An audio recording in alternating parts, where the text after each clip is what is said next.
Hey, this is Bob Van Allen with your Monday Morning Minute, where we're bringing you every week tools, tips, information, inspiration, and motivation to help get you through the week here at Coldwell Banker Tomlinson Group. Hey everybody, happy Monday to you. Today we are talking about office exclusive listings. An office exclusive listing is a term that the Intermountain MLS uses. It's very different from coming soon listings, but it has become kind of a topic of conversation, in particular in the last year with the whole coming soon listing fiasco, in my opinion, that we have in this current market. So,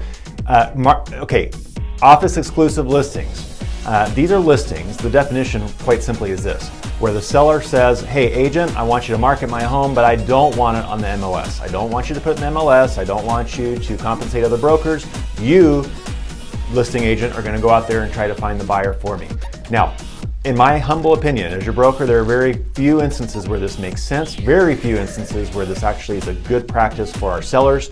And so we don't see a lot of it, certainly in our company. However, unfortunately, some of our competitors are doing it more regularly, where we see a sign on a property and it's office exclusive, it's not on the MLS, we don't have any information about it. And again, this is very separate from coming soon listings. Coming soon listings are now entered in the MLS. They are being marketed as coming soon.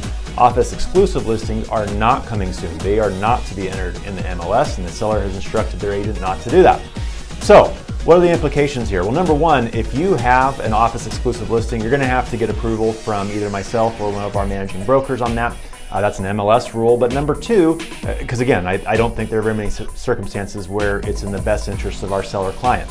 But number two, what's more common is that our competitors are using this practice, and I hear from you guys all the time, hey, I saw this office exclusive listing out there, and what do I do if my buyer wants to know more information about it?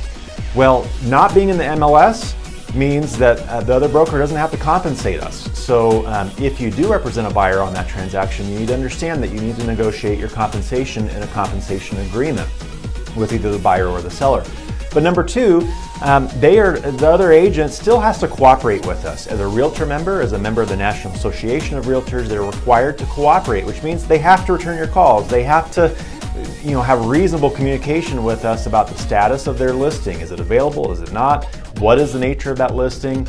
That sort of a thing. They may or may not allow showings, that's up to the seller, but they at least should be cooperative with you. If you find that they are not being cooperative when you reach out to somebody with their office exclusive listing, talk to either myself or your managing broker, and we can try to get involved on your behalf.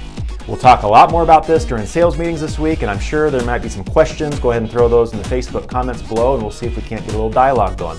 Sorry for a little longer minute. It's more like 3 minutes, but thanks so much for watching, and we'll see you out there this week.